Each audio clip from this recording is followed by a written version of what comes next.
Okay, चलिए हमारे साथ हमारा पैनल तैयार है। शुरुआत करते हैं टॉप ट्रेड्स की। गाबा सर, गुड आफ्टरनून, बताइए आपकी trade. Good afternoon to you. Yes, कमेंस में यस वाकई में मोमेंटम है। ट्रेड कर रहा है 3622 पर कमेंस इंडिया, और मुझे लगता है 3700 तक जाना चाहिए, और स्टॉप लगेगा 3600 का। तो रिस्क और रेशियो भी फेवर में है। तो अगर बीटीएससी के तौर में जाता है तो भी चलेगा कमेंस इंडिया। ओके, कमेंस इंडिया 36-24 पे, जैसे कि मैं आपके स्क्रीन पे स्टैट्स रखा था कुछ देर पहले, बहुत स्ट्रांग, बहुत स्टेबल और डे हाई पर आके ट्रेड करता हुआ।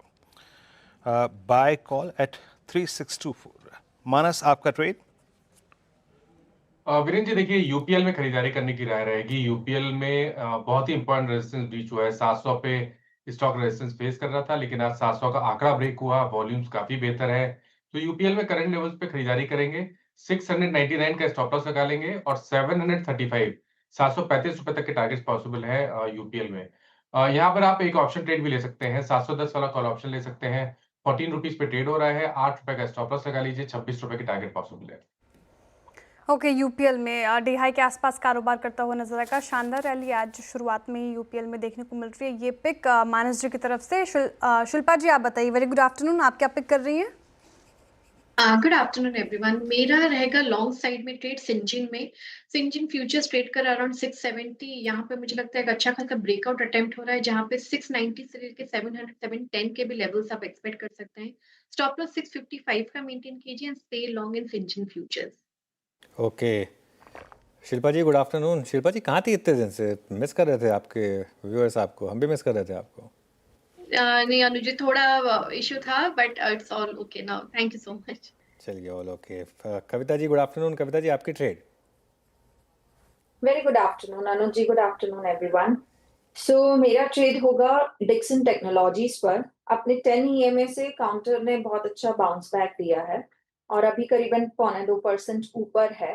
विद स्टॉप लॉस ऑफ 16,150 के स्टॉप लॉस के साथ इसे अप्रोच किया जा सकता है। अपसाइड मोमेंटम मुझे लगता है 16,500 16,520 की तरफ के काउंटर बढ़ता हुआ दिख सकता है।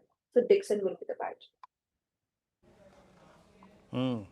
डिक्सन 16,241 पे एक बाय कॉल, बहुत स्ट्रांग मूव यहाँ पे। चलते हैं राजेश सतपुते जी के पास। राजेश जी गुड आफ्टरनून, आपका ट्रेड इस वक्त का? Very good afternoon Viren, good afternoon everyone. Viren देखिए, मेरी नजर नाल्को के चार्ट के ऊपर है। बहुत ही क्लीन ब्रेकआउट है, कंसोलिडेशन, और ये ब्रेकआउट है कंसोलिडेशन करीबन 20 दिन का है। अगर हम चार्टिकली देखें तो इट्स अ फॉलिंग चैनल, और you can call it as a wedge formation breakout. तो चार्ट के हिसाब से अगर आप देखें तो स्विंग ट्रेडिंग का इसका टारगेट होगा करीबन 200 202 का, और स्टॉप लॉस जो मेंटेन करना है वो रहेगा 193 का। So NALCO is a buy. NALCO पे खरीदारी की राय राजेश सातपुते जी की तरफ से आती हुई। टेक्निकल कॉल्स हो गए पूरे, एक करके आपके स्क्रीन पर रख देती हूँ। गाबस ने कमेंट्स चुना, यहाँ पर खरीदारी की राय।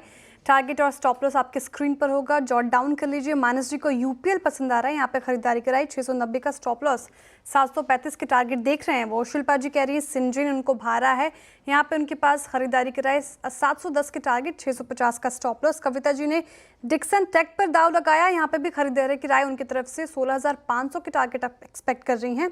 और राजेश जी ने अभी नाल्को पर दाव लगाया, 202 के टारगेट एक्सपेक्ट कर रहे हैं। 193 का आपको लगाना है स्टॉप लॉस। अब चलते हैं शरद अवस्थी जी के पास। शरद जी वेरी गुड आफ्टरनून, स्वागत है आपका कार्यक्रम में। बताइए, मार्केट में अच्छी तेजी आज के सत्र में, ऐसे मूड माहौल में कौन से स्टॉक्स आपको पसंद आ रहे हैं? जी, हमें लगता है बंधन बैंक एक डिसेंट बेट होनी चाहिए। रिजल्ट्स के बाद थोड़ा सा डिसअपॉइंटमेंट है, प्राइसेस नीचे भी हैं, बट हमें लगता है जो आने वाले समय में एक बैंक की नीति है ईस्ट के मार्केट से डाइवर्सिफाई करने की, वो आप अगर प्रेजेंटेशन देखें तो उसमें क्लियरली विजिबल है। इसके अलावा जो माइक्रो फाइनेंस वगैरह में अपना एक्सपोजर कम करके सिक्योर्ड बुक को बढ़ाने का जो प्लान है वो भी क्लियरली आने वाले समय में और ज्यादा अग्रेसिवली होता हुआ दिखना चाहिए। इसके अलावा हमें लगता है कि जो आपकी कासा में उतनी बड़ी ग्रोथ इस क्वार्टर भी नहीं देखने मिली है, लेकिन आने वाले समय में वहां पे इम्प्रूवमेंट आनी चाहिए। और माइक्रो फाइनेंस में पेन पॉइंट्स भी हमारे हिसाब से काफी कम हो गए हैं, और एडवांसेस ग्रोथ वगैरह डिसेंट रहनी चाहिए। तो अगले 2 साल में हम ये उम्मीद कर रहे हैं कि बैंक में काफी इम्प्रूवमेंट आपको देखने मिलना चाहिए। अगर प्राइस टू बुक मल्टीपल्स इन्हीं लेवल्स के आसपास भी रहता है, तो इस साल लगभग 18 रुपए के आसपास की ईपीएस, उसके अगले साल लगभग 22-23 रुपए की ईपीएस। तो हमें लगता है बुक वैल्यू करीब 190 रुपए के आसपास आ जानी चाहिए। 1.5 का प्राइस टू बुक इनिशियली मिलना बहुत मुश्किल नहीं होना चाहिए। तो 260 से 280 रुपए के लक्ष्य के लिए बंधन बैंक का। ओके, चलिए काम करते हैं आज के